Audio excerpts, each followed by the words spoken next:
Alors, pour définir le terme antibiotique, nous allons dire que c'est un anti-infectieux. C'est un produit qu'on utilise pour lutter contre les microbes.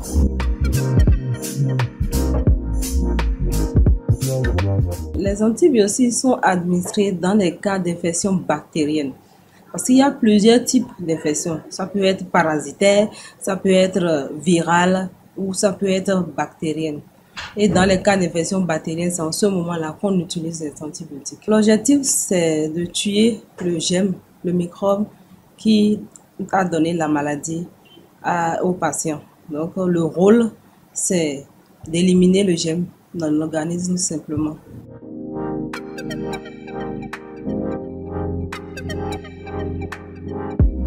Alors, lorsqu'on utilise de façon abusive les antibiotiques chez les enfants, on peut avoir des cas de résistance.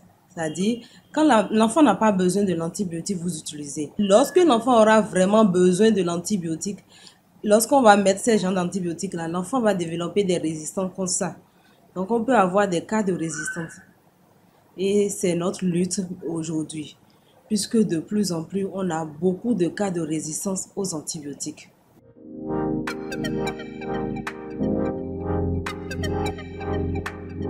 C'est déjà arrivé où on a eu des cas où on a fait le diagnostic. On a demandé les bilans qu'il faut, les antibiotiques qu'il faut mettre. Puisqu'il y a des bilans pour ça, hémoculture qu'on appelle en général. C'est un bilan qui permet d'identifier le germe et en même temps l'antibiotique qui va sur le germe. Et malgré qu'on a utilisé l'antibiotique qui va sur le germe, ça ne marche pas. On a tout fait, ça n'a pas marché. Tout le reste, on confie à Dieu. Parfois, c'est rare, hein, c'est des situations exceptionnelles où l'enfant même va développer des anticorps pour éliminer le germe. Mais on a eu des cas où on a mis tout, ça n'a pas marché.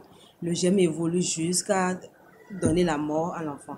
Et surtout, éviter de dire, la dernière fois, quand mon enfant était malade, c'est voilà les produits que le docteur a prescrits, on va encore renouveler l'ordonnance à la pharmacie. Évitez ça. Puisqu'on a connu ces genres de cas où on a fait une ordonnance, peut-être l'enfant avait 2 ans. Les parents renouvellent chaque mois l'ordonnance jusqu'à l'âge de 7 ans. Il a fallu que l'enfant fasse une infection sévère. Et on a utilisé les antibiotiques ordinaires, ça n'a pas marché. Cette fille, on a utilisé finalement un antibiotique qui coûte plus de 20 000 francs la boîte. Et pendant 10 jours.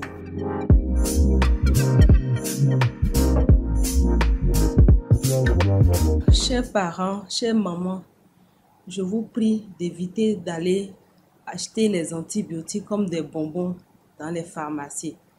Si votre enfant est malade, il faut vous rendre dans un centre de santé pour qu'on puisse l'examiner, voir, faire un bilan pour pouvoir orienter l'antibiotique qu'il faut pour votre enfant. C'est pas chaque fois quand l'enfant est malade qu'il faut mettre l'antibiotique.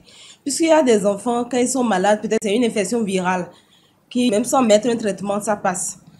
Alors, si c'est le cas et vous allez vous mettre les antibiotiques de façon abusive, l'enfant va développer les résistances et bienvenue les problèmes à long terme. Parfois, on peut avoir des cas où l'enfant, on a tout mis, ça n'a pas marché et malheureusement, on perd l'enfant. Donc, évitez d'aller acheter des antibiotiques à la pharmacie.